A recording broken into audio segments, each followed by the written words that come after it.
నన్ను కోచిగా ఇస్తావు మాట్లాడు చెప్పిన కోచిగానే ఇస్తావని నువ్వు నా పాడమని కోసిస్తాను నేను ఇప్పుడు నా పా ఇదే తెలిసిందని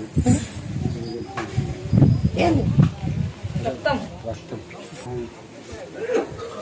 రక్తంతో బొట్టు పెట్టింది అమ్మకు బొట్టు కుంకం లేదంటే నీ రక్తం తీసి పెట్టినావు. అమ్మకి కుంకం తక్కువ వచ్చింటే నీ రక్తం తీసి పెట్టినావు.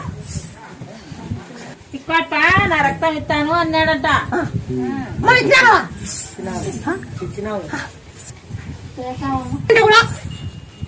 నా రక్తం ఇస్తాను నేను చెప్పినది పొద్దు చేసిన